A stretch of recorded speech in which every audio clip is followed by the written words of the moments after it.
Good morning, beautiful people, and welcome to a brand new week on Ways Breakfast. After what felt like one of the most hazardous weeks we've had in a long time, I think we all deserve a deep breath and a little hope to start this Monday right. And yes, in the middle of all the chaos, we did get a glimmer of relief with the release of the abducted church members in Kwara.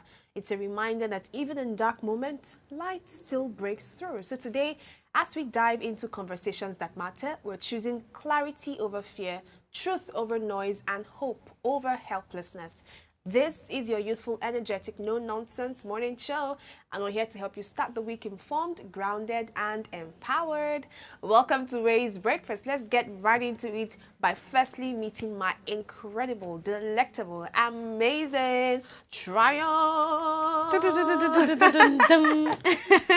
Good morning to you wherever you are. Good morning, Good Oluchi. morning. How are you doing? I'm doing well. I love How your did your energy weekend this go? morning. I love the fact that you're coming in pink.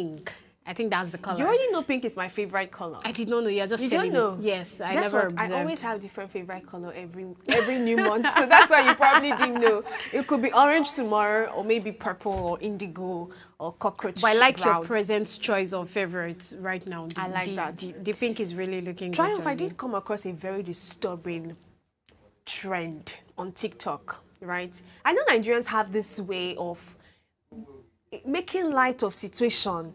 Do you understand? Almost like a coping mechanism. I know that things are terrible. I mean, over the last week, we've had a lot of gory stories and videos and all. So I saw this trend on TikTok, and it was quite disturbing. People were now making light of the kidnap case. So through how is content. how Let me is give you an it go? example. So one was doing a video that, oh guys, I'm traveling from Zamfara to Gusau or somewhere, and they're like, oh, you kidnappers, better don't come and kidnap me, oh. My head is not good. Kinikon. Another person dressed like a woman, a man dressed like a woman, and then she was going to church and she carried a sword, hammer, just different tools, and she was walking like, let me see who is going to come I'm and fully guarded. catch me. I'm like, imagine if one of all these people that have been in the heat of the whole situation come across videos like this. You are playing light of it. Or It's okay to talk videos about among it. the victims. Yeah, it's okay to advocate for it, but just playing. And that's how I interpret it. I'm sure somebody else will say, oh, it's just for content. Oh, it is still part of creating awareness. But I felt like, this is just a little bit There overboard. should have been another line to create the awareness. I mean, one thing I was even saying, to talk about it all, one thing I was saying, I was seeing a TikTok live where alleged bandits, Yes. they had a lady, come on their TikTok live. It was the bandits that were holding. I'm not sure you saw that video. And then I'm wondering that what's going on TikTok. What does it mean for a bandit Unfortunately, to I don't follow stay you? on TikTok. So I'm wondering, bandits, do they have social media platform that In fact, is now I was looking known? at the comment section and somebody was like, people were saying that if I go and even check their profile, that I usually block them immediately. And I'm wondering that what's going on TikTok. Is it that the bandits, they have a TikTok page and everybody have access to it? I mean, people are jumping on these people's lives, their live sessions. And then the lady was saying that, the man was saying that, let us see your face. That's the Yes. bandit, he was wearing the soldier uniform. And then he was saying that, let us see your face. The lady said, I cannot allow you to see my face. Can you release people? As much as it looks like, okay, maybe you're trying to ask, I mean, the lady in question now, but I feel like, what's the point of having a conversation with these people, knowing fully well that they might not listen to you? You're making it feel like an imagination. Some of the things that you imagine that, maybe I can talk to these people and Very then true. There's something it just will wrong happen. about it generally. And I think at this point, we need to be sensitive with how we talk about certain issues, because I would always say, if you're not at the center of what is happening, you really might not know what's going on. The last week, we had the Reverend join us. And on the table, we were also very flabbergasted, because we're like, this is really going on in the North beyond what the papers say. So this is a call for people to not be insensitive towards matters and issues like this that are of great importance. But of course, this is how we wrap up our banter this morning. We're not done. We have a whole lot for you. So stay tuned. We're going to take a short break right now. When we come back, we'll look through the headlines this morning, the New Telegraph, and of course, the Daily Trust. So please stay with us. We'll be right back soon.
Welcome back, our valued viewers. Remember, you are the main ingredient in all of our conversations. We'd love to hear your thoughts.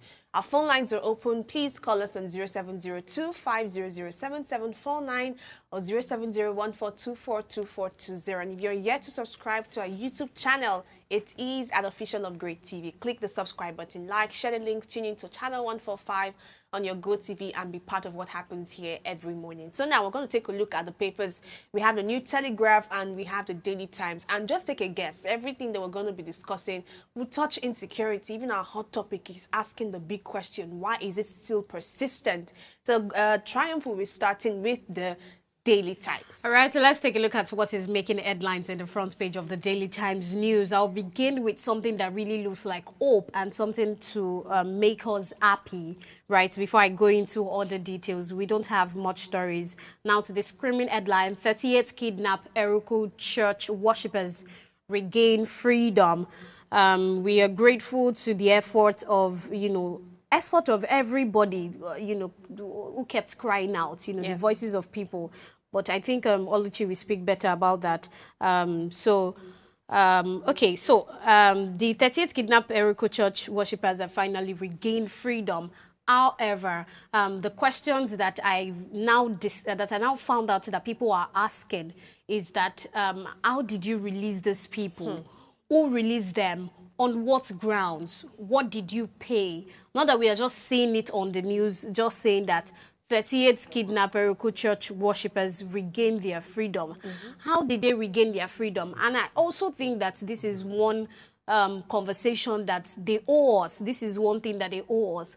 Let us know the things that are happening. Were you able to pin down the bandits? Which obviously was, the answer is no. Or you just found them somewhere. Or you just found them somewhere. Can you tell us? So we can even know if if the people in that area, they're still at risk. Yes. Or they are not at risk. Absolutely. Or even other parts of the country. So I think they still owe us these things. As much as, they did a very great job getting these people back.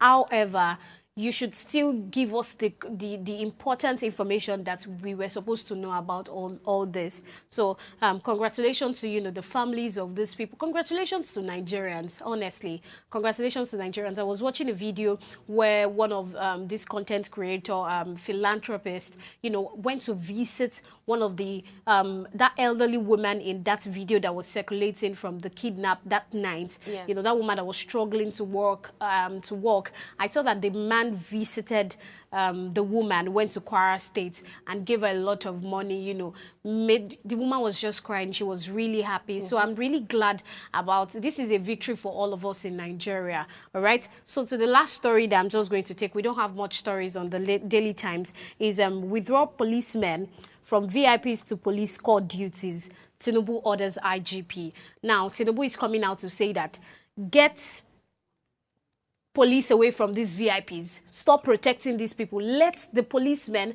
actually face their duties. And this is one thing that I have been saying for the most part of my life, that why do you have this number of people protecting, our leaders? Now, people are at risk, people's lives, do you know that all some people really need to see is uniformed officers to actually be calm? Yes. Whether the place is secure or not, all some citizens really need to see is that there is a police in this place, there is a soldier in this place. So I am really glad that, our president has come out to say that let's deploy these people. Leave this particular government official. Leave Mr. Wike. She said, leave Mr. Wike. You know what I'm going to say about this whole story? We read a few weeks back that the population, in fact, the number of policemen that we have in Nigeria is not even equal to the population of Nigerians. I think it was about 100,000. I've forgotten this particular detail, but it was not really enough. And look at, we are over how many millions. So the first thing is that we don't even have enough security agents, as they call it in that sense. But I like this initiative. Let's see how it would help change things, even though we know that it goes beyond. And if it will really work. It should work. It should work, but we need to have even more people. We need to have them better trained, better equipped, because you can have a uniformed officer standing by your side, but if he doesn't even have all the equipment and everything to help him function better, he's just going to be there, right? So let's see what the New Telegraph has. Concerning that story too, it's still, everything is still connected, so it's not like trying to just, stay on the same thing. I've been thinking, so what if we have conversations with these people that have been abducted? I know this might be quite dicey because you do not know the trauma they've been through and everything, but like you've said, this is something to celebrate. But if we do not know how to celebrate it this way, we're going to have another case. And that's where I'm going to right now. ISWAP abducts 12 female farmers in Borno. I do not plan to be the killjoy. I am sorry, Triumph is there with good news. I'm ending with another note. So we're seeing that kidnapping is still on the rise, ladies and gentlemen. Above that, we see recent killings, kidnappings in Nigeria, politically motivated, and that's from Kalu, former governor, Abia State. Nigeria won't move forward until corrupt leaders are punished. Kaigama. FIRS warns against politicizing tax administration. Israel taught Hezbollah militants in first attack Beirut in month. And of course, the story that collaborates what Triumph already said, Tinubu orders withdrawal of police officers guarding VIPs. Honestly, this is even going to help the people that are in authority to take security serious. Because by the time we withdraw all the things making you feel like you are Let's safe. see how confident you will be. Exactly. By the time you know that, oh, I can't just pass these streets without somebody coming to waylay me, you will begin to take security very serious so that even the common man that doesn't have the money you have to have someone by their side can still be safe. And so you would even experience what the common man is experiencing. So that it doesn't feel like what is happening to people is just some things that, because sometimes I feel like these people don't even understand. Maybe because you don't go out, yes, you have people that they run these errands for you, so you might not really understand. Sometimes it's not their fault, but something you can't relate with, you might not really understand. I think online last week. It was the children of a particular leader in the north. So they were cruising. They were in this beautiful, luxurious car. They had security agents around them. And they were just moving around, buying stuff, going from one place to the other. In that same northern areas where people have been kidnapped. And of course, the comment section was wild. They're like, oh, see the children of this particular governor or this particular senator. See how they're moving freely while the common man children are hiding for their... for safety and all of that. So yes, she said with good news, which gives us hope, but there's also the question of why this kidnapping seems to still be prevalent. I mean, 12 female farmers abducted in Borno is something we need to really question. But moving away from that, the comment from the former Abia State governor over the weekend seem to have caused some people to raise eyebrows, right? So he has attributed the escalating insecurity in Nigeria to politically motivated efforts surrounding the 2027 general elections. Speaking on national television on Sunday night, Kalu alleged that both local and international actors are involved in orchestrating unrest to destabilize the country. We all know that this is something that is unspoken. You know, when you have speculations about certain things, but you don't come out to say it because you probably do not have all the proof to serve as evidence to what you're saying. But honestly, if we look at it, I think there's some truth in it. Do you understand what I'm saying? So let's even try to investigate this matter, and let's not make election processes always come with a lot of bickering. So do you understand? We are still in 2025. I mean, it happens a whole lot. When elections are coming, you're hearing that, oh, there's one conspiracy theory somewhere, the opposition party or different opposition party, international or local, they're looking for a way to sabotage the present administration and make them look, or maybe it's even the present administration doing something else. I'm like, at the end of the day, the pawns in this, your big plan or this, your big game, are the citizens, are Nigerians who you are expected to serve.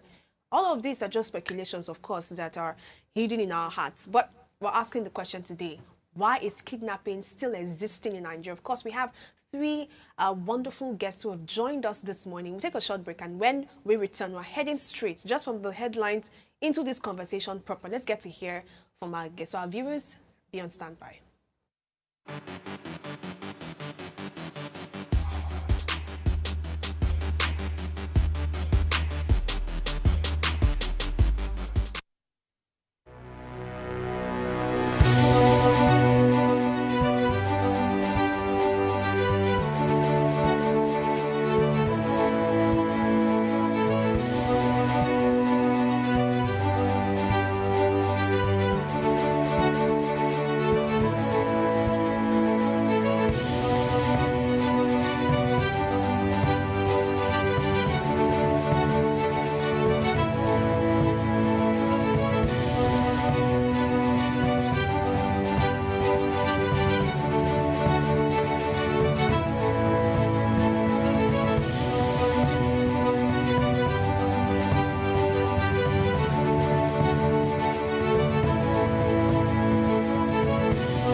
Welcome back, our viewers. Of course, this conversation has to be discussed. Over the weekend, we've had a lot of news and story as regards kidnapping. And today we've posed the question, why is this still prevalent in Nigeria? Kidnapping in Nigeria has evolved from isolated criminal incidents to a systemic and deeply entrenched crisis, one that now operates almost like a business. Recent report shows that between July 2024 and July 2025, at least 4,722 people were abducted across the countries, with kidnappers demanding a staggering 48 billion naira in ransom. Of that amount, about 2.57 billion naira was actually paid. Tragically, the human cost is even higher. In that same period, 762 people were killed in abducting incidents. This phenomenon is not just confined to one region. While the Northwest, particularly states like Zamfara, Kaduna, and Katsina, bears the brunt of these kidnappings, the North Central region, including Niger State, has also seen a sharp upsurge. A recent alarming example: in November 2025, gunmen abducted 303 students and 12 teachers from St. Mary's Catholic School in Papiri, Niger State, in what is now one of the worst school kidnappings in Nigeria's history. Historically, Nigeria's kidnapping crisis has multiple roots: banditry, especially in the north, terrorists and insurgent groups, economic desperation, weak law enforcement, and corruption. According to research, kidnappers have begun operating like organized criminal enterprises, using ransom payments to sustain and grow their operations. Social economic factors such as poverty, unemployment, and systemic inequality fuel the recruitment of individuals into this criminal network. On the government side, there are mixed signals. The National Counter-Terrorism Center, that's NCTC, reported a 16.3% drop in kidnapping for ransom incident in 2024. So the question is, why does kidnapping in Nigeria still persist? Why hasn't governmental action and public outrage translated into a significant lasting reduction? And what can be done, really, not just to respond, but to prevent? And these are the core questions that we would be exploring this morning. Of course, I wouldn't be doing this alone. I've got really amazing guests join us this morning. Good morning, Emmanuel Ukule. I want to confirm that you're here with us. Good morning. Good morning, Mr. Emmanuel. We also have Dr. Diyeli Aibe. Good morning. Hello, thank you, Chief. Thank you for the analysis. I'm like a security analyst yourself, and with your co-host. And thank you so much. Thank you for that thank you. insight. Thank you. Thank you so much for joining us. You know, conversations like this we need to have these conversations, no matter how saddening they make us feel at the end of the day, but we need to get to the root of this and look out for possible solutions. So I was starting with Mr. Emmanuel Ikule. You know, with your leadership at Elixir Trust, you've seen firsthand the trauma on victims and their families. So I want to ask, how do this kidnapping affect not just the financial costs, but the psychosocial well-being of kidnapped individuals and their communities? I want to tie this to the recent news that we just heard. We've heard some kidnapped victims being rescued, but we know that beyond the rescuing, beyond the help, and beyond the congratulations, a whole lot happens to the psychosocial well-being of these people. So based on your own experiences so far with what you do at your foundation, how do this actually affect the individuals? Nigeria as a country have gone through a lot, and citizens are actually the ones facing the brunt, as you have analyzed. For victims or survivors of this kidnapping epidemic that have been happening in the country for a long period of time, or the crisis situation, is actually not a funny sight. For someone like me who have been privileged to work in IDP camp and refugee camp, it's actually not easy. For many of them, they see this already as they are done for life. And the sad thing is some of them, or some of these persons, also don't recover. So this is also more like a step towards downfall, or step towards their own death, because we have lost a lot of persons in IDP camp as a result of the trauma they have suffered, either from loss of their loved one or what they faced, seeing their fellow human beings being butchered in their presence, other persons being raped, and sometimes they use sticks into private parts of these persons.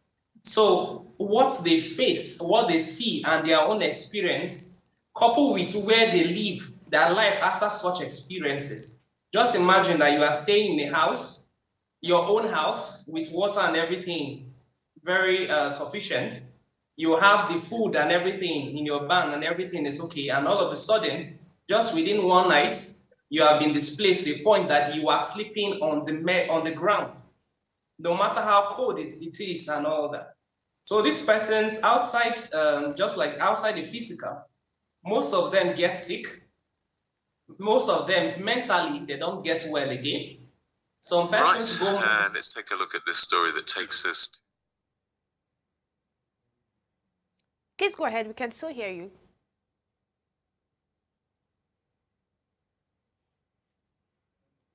Hello? Go ahead, sir. We can hear you.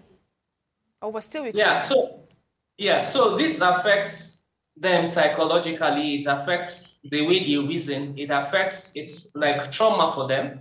Outside loss of livelihood, loss of lives. Many of them, they get sick automatically. Many of them get malnourished afterwards because of the lack of access to even good living, no good water, no place of, no shelter. And let me also say something that is a sad reality because of my experience also in the field. Some of these persons, after what they have experienced in the field, maybe NGOs may get them a place to come and stay as IDP camps. And some of them, because maybe they see one or two persons that maybe they knew previously, they feel that maybe settling with them or staying with them actually provides some sort of succor.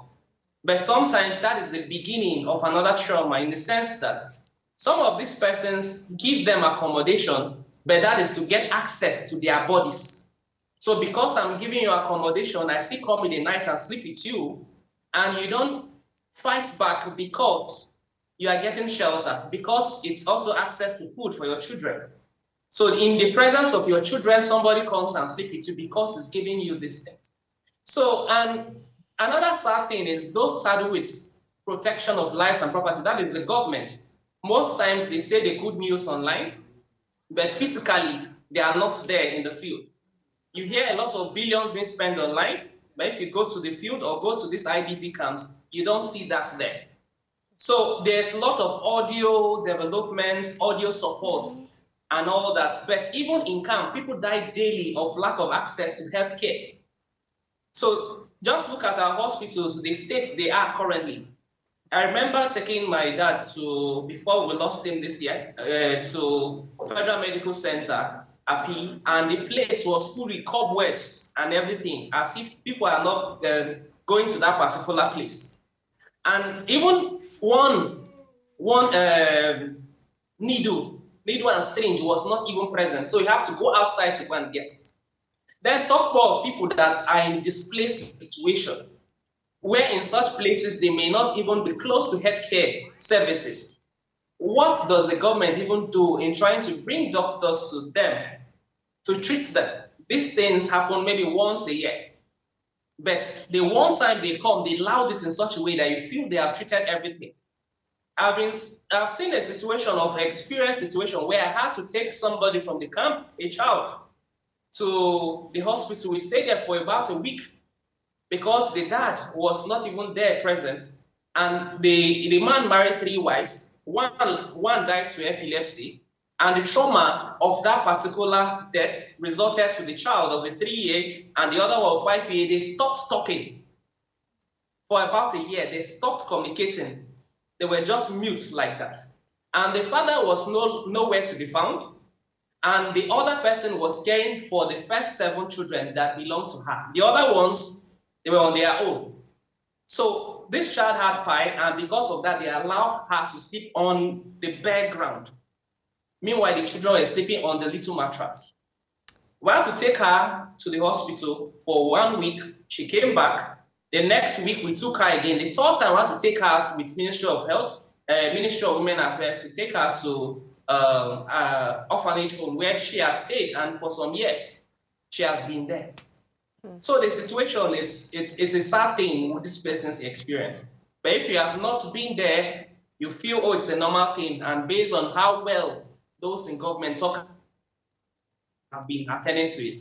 And I'll say particularly, this happens particularly to Benue. In Northeast, I know that a lot of donors went there. But for Benue, it has actually become an IDP camp. And just imagine that some persons don't know how well life is outside because they were giving birth to in that camp and they have been there for about 7 to 10 years. That's the sad reality of our country. Thank you very much, Mr. Emmanuel. You've really highlighted this reality firsthand. I mean, we can see that beyond what the newspaper or some other commentators have to say, a number of things are happening in this camp that we're not aware of and needs urgent action. Thank you very much for highlighting that. Triumph has questions for Dr. Aigwe. Okay, Doctor, thank you so much for joining us. And what I really want us to open up for somebody like you who has studied criminal behavior for a very long time. And for people like us, for citizens of Nigeria, they don't know much about, you know, the things that have actually formed the way a criminal behave. Because if we are going to talk about, you know, the reasons why kidnapping still exists, you know, in the country, why we are facing it, why we are not even sure of the next attack, let's also talk about how did these people get to this situation that they are in? How was this pattern formed in them? How was this behavior? How did they decide to take this shape? Is it, you know, we can talk about, you know, environment, we can talk about some other things, but what are really the things that, you know, really, what formed the kind of person that these criminals have decided to become? Okay, I'll probably take you as one of my students, presumably.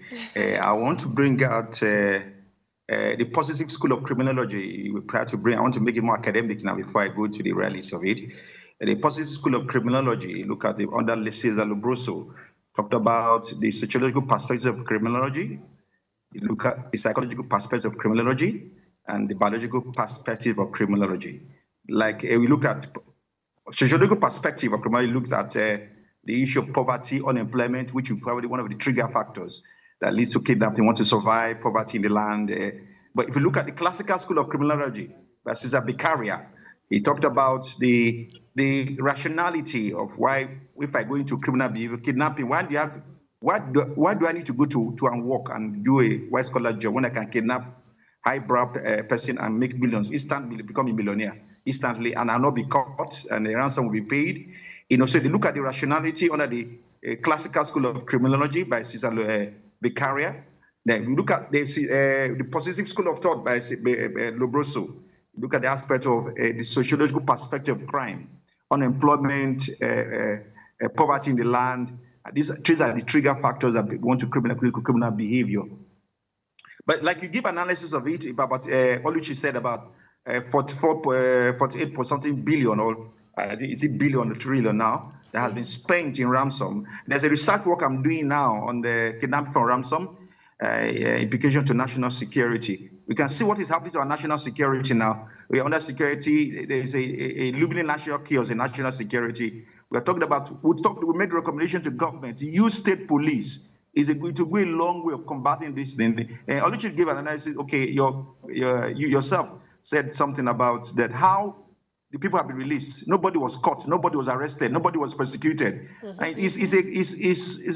people say going to school is a scam, invariably, where you can become a kidnapper, even more richer than even the state governor.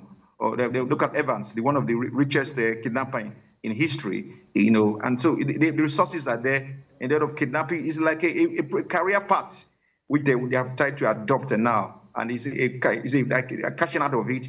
And nobody's being caught, nobody's being arrested, nobody's being persecuted. So it's a precipice for them to go into it.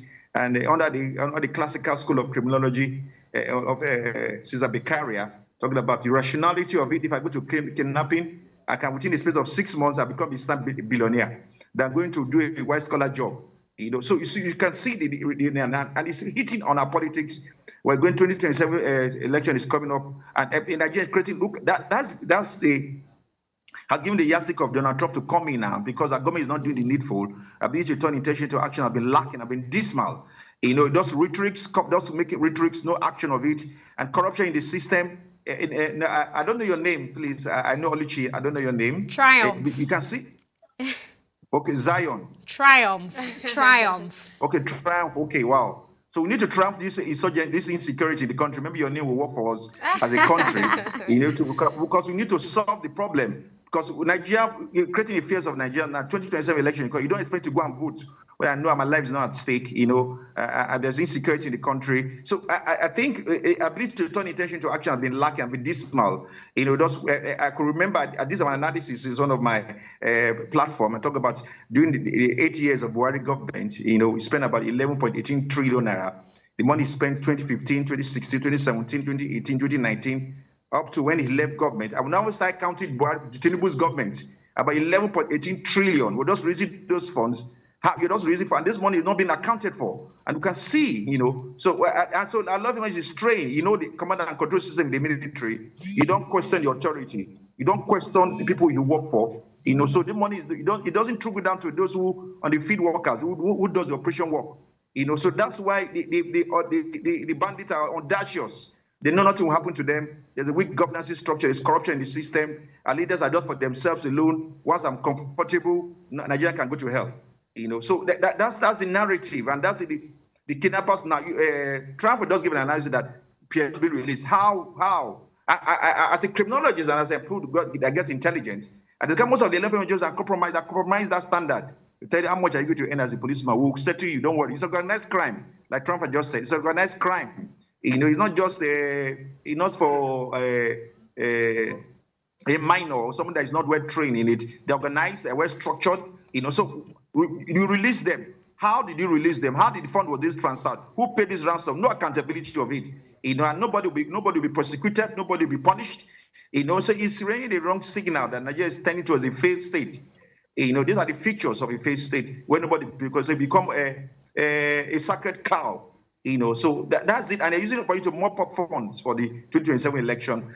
So Trump made a comment about the former governor of Abia State, said that he's politically motivated. He must have to give evidence. Don't come home and through the cameras and make allegations. But the government is not doing the needful. You're releasing funds, and the funds are not being accounted for. You don't question how this fund is being released. Is it getting to the people that needs this fund to motivate them? So there's this enchantment in the military. And people don't want to die for nothing. And at the end of the day, when you die in the battle line, you will not be compensated. Your family will not be compensated. So they're reluctant to fight. And we see the will of our political leaders, and now with the ability to turn intention action be lacking and be dismal. So why would I go and die for a country that I know that everything happens to me, I'm on my own? So that is a sad narrative. It's sad reality what we're seeing now. And it's embodying the insurgents to act on, to cash into this. Thank you so much, Dr. Aigbe. You've really highlighted some important things as well. But we need to take a very short break now. When we come back, we're looking at more angles to this particular conversation. So our viewers, please be on standby. We'll be right back soon.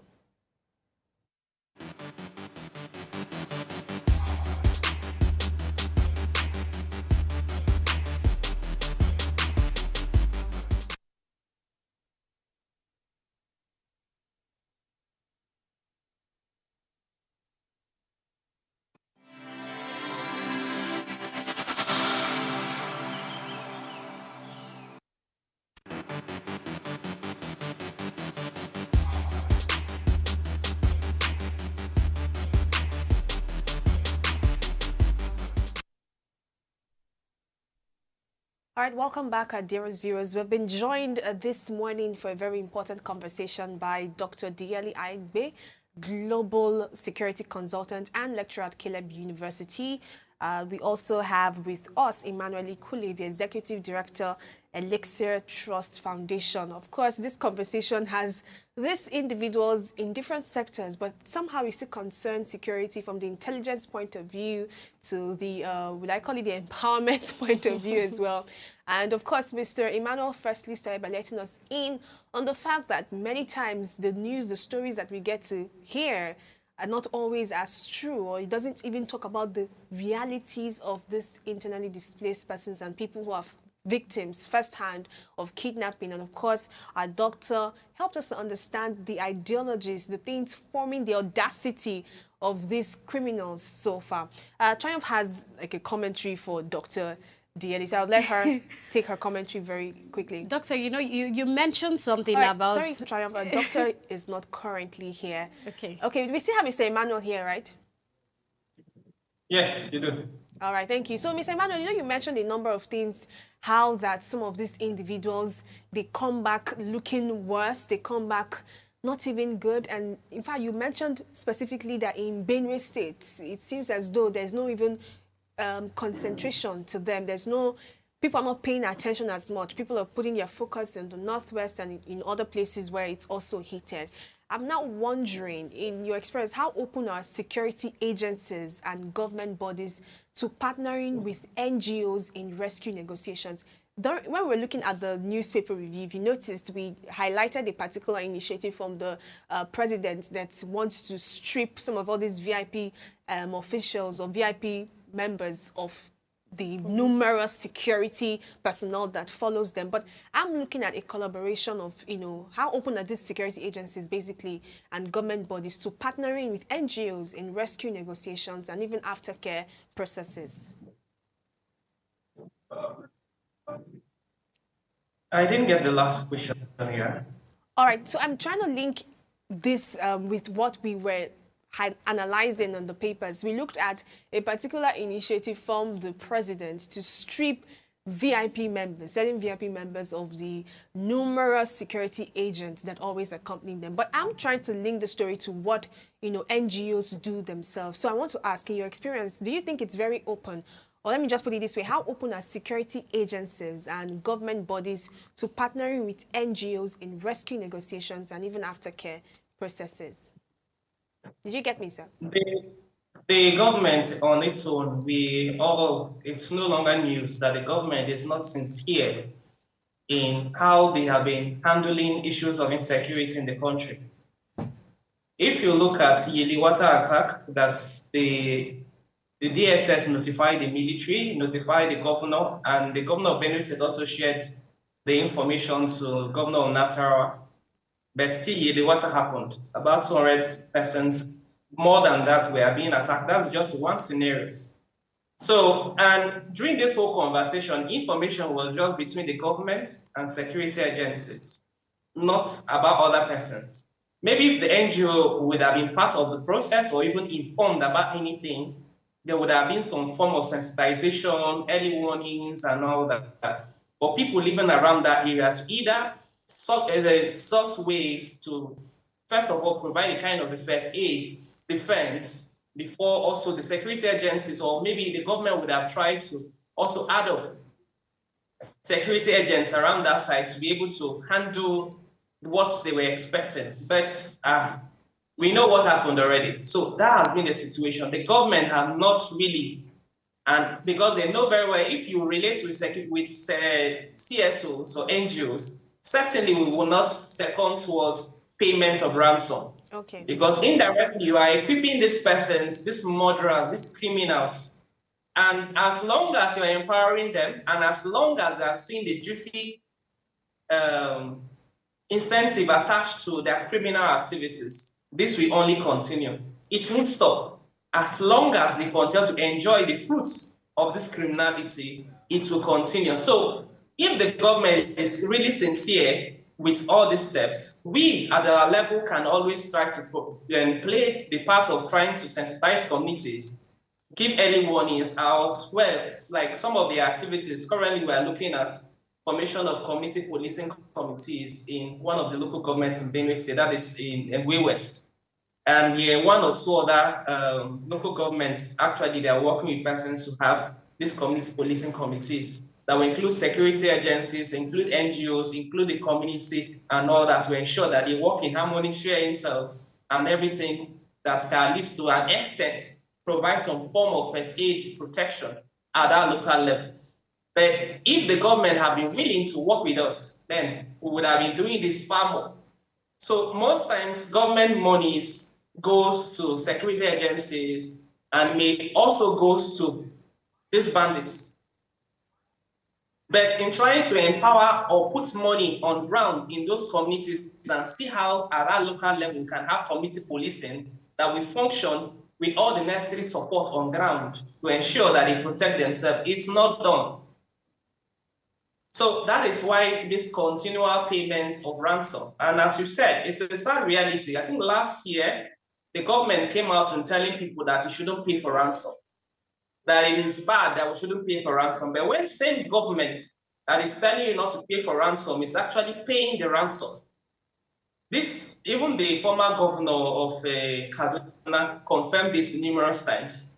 And we have seen recently in also Kwara, the payment of ransom. And we have also seen different situations where government officials visit these persons in their own camp. And afterwards, we see piles or box of cash being shared among these persons. So when the bandits themselves, not bandits, these terrorists themselves see this, how will they stop? So there are many things that can be done if the government is willing to work with us. There are many recommendations that we can give that we believe can be able to help in addressing these concerns all around the country. But first of all, it's the political will. If the government is ready and the security agencies are ready, because at our level, we are ready and willing at any time. All right. All right. Thank you so much. So you mentioned, we've spoken about the trauma that these people actually experience, the victims, the families of these people. And we also talked about all these bandits, them getting all these things. In your own years of experience of working, I was watching a video of Sheikh Gome, and it was talking about the fact that these bandits should actually be given an opportunity to stay in the society when they're ready to be back. He spoke about the fact that they are not terrorists. For you talking about their trauma right now, Sheikh is talking about the fact that, they are not terrorists. It was just their environment that formed them to whoever they are.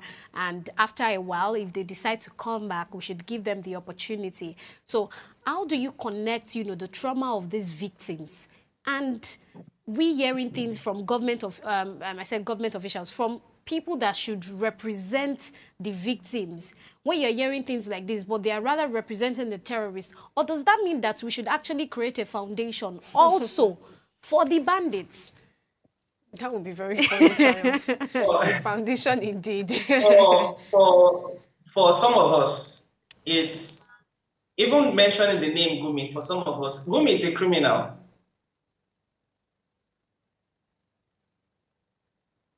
Same leaders, it should actually be behind bars. But unfortunately, we find him roaming around and making all sorts of derogatory comments, supporting the bad activities of his crony.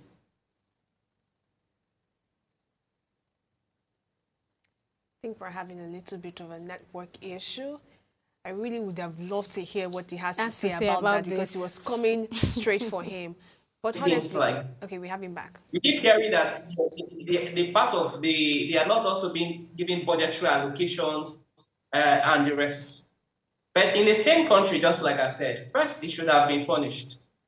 But you see him roaming around, and you see the same criminal justice actually also putting people like Nnamdi Kanu in bars for saying what has happened or what will happen, and we are seeing it over and over again, happening again. So for a country like ours, what the government should have been, a same government should have been, to even have special courts to address issues of terrorism and issues of banditry and all that, kidnappings and all that, special courts, just like it's been done in Lagos, where they have special courts for sexual violence cases. Yes. We should have special courts for terrorist cases, so that it will give easy and quick dispensation of justice, so that these persons will act, and there should be specific laws instead of just having maybe content being part of the it being part of the Anti-Torture Act that criminalizes all forms of torture, or using maybe the Violence Against Persons Prohibition Act, or looking at criminal code and all that. They should have a specific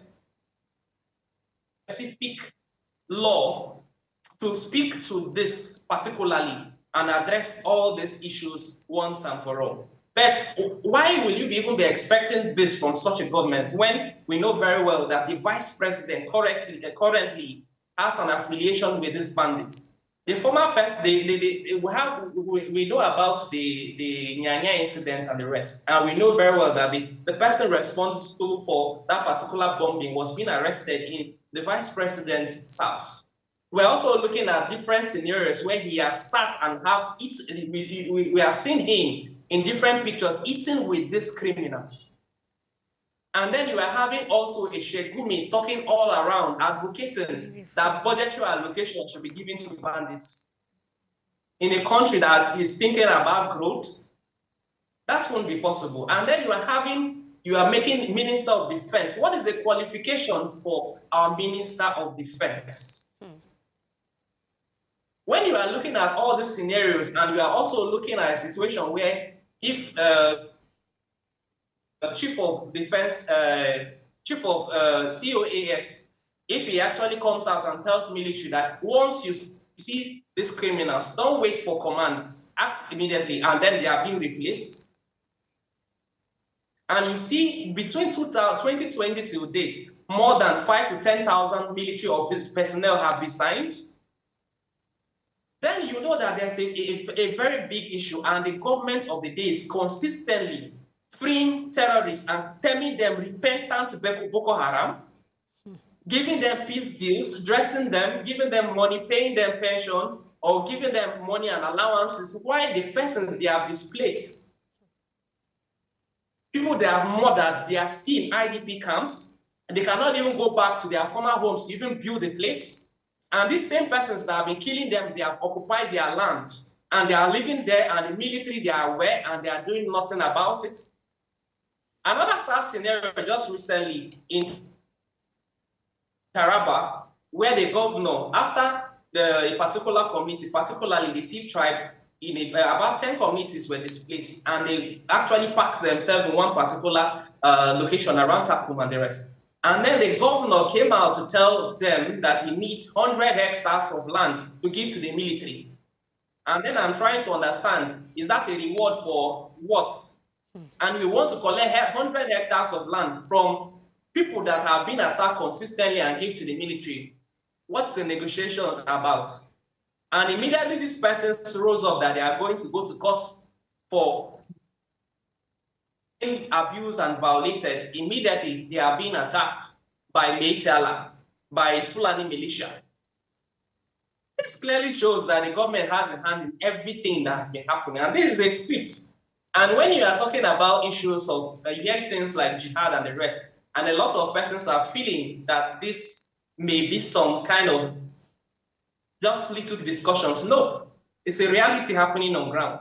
That's why you are looking at both the president and the vice Muslim. You are looking at the NSA, security advisor, a Muslim. You are looking at the Minister of Defense, the same people. So it's not a mistake. And for a secular state like ours having a Sharia law, that should speak to something. And if these persons carrying out these crimes and criminality are also what? And they come out clearly saying this is who they are. Meitala, in 1st of January 2018, when they attacked a particular Daudu here in Benue State. And I was working in IDP camp then. We went to those locations on Hilos to go and pick displaced persons back to the camp. Meitala did a press conference and stated clearly that they are responsible for this attack. As we are saying this, till date, nobody has been arrested and prosecuted. So that is why people like Gumi can come out clearly. And that is why Gumi, in the first place, is being given visibility to even appear on different media houses to talk about this, to insult us, and actually insult the PSD, the trauma happening to persons that have been displaced. If he's coming out clearly and saying these persons are not being taken care of, it means we all in the country should just stop looking for work. We all should just carry ammunitions and go about kidnapping people and killing people. maybe it will become a state of nature where life was short, brutish, and nasty. So go back to where countries are thinking about growth and progress, we are thinking about going back to ancient times. And people that are involved in this are also there. And for a president that is gradually failing to actually command the service chiefs and give them time of operation to address this within 3 months, within 1 month, to address these things or replace the service chiefs, or give, and then the national houses of assembly are just watching. Normal clients, they should have replaced the president, both and the vice, because they have no use to us. If your primary aim of any president or any vice is security of lives and property, and you cannot give us that, and despite your failure in office, you are more concerned about traveling all around, you're also more concerned about taxing the people that you are gradually killing. That even in death, people come out and criticize that even the graves are not being covered, they are empty coffins that are being buried, and everything is normal. The police don't seem to not to function anymore. I think they have become an arm of Boko Haram, because for some time I don't see them doing anything. The former president, in his handover speech, said that he actually bought about 38 aircrafts, war aircrafts for the country, and ordered about 36. If you add just those two, and just imagine that just 30 is even too much, 15 is too much, even 5 can go into the field to attack these places where we know these persons are settled. What will happen? Already we know that we have sleeper cells in Kwara. We have camps in Taraba. We know there's a camp in Nasarawa that is housing these persons there. What is stopping you from going there to clear them out? Mr. Emmanuel, you really, So it shows that the government has a hand in this. And thank you so much. Honestly, I would say that this is one revelation that we were not expecting this morning. You know, even the papers with Kalu's former governor of Abia State, he stands on this as well. And you mentioning very boldly and clearly how that this can be motivated politically, and we're seeing involvement of people who are supposed to, you know, uphold the truth in that sense. And it just leads me to really question a number of things. And I know this conversation doesn't end here, honestly. This has just opened our minds to go and think about many things. And I'm hoping we'll have you again on this table on our show to join us. As we round off today's conversation, our viewers, one truth stands firm. Kidnapping is not just a security problem. It's a national wound.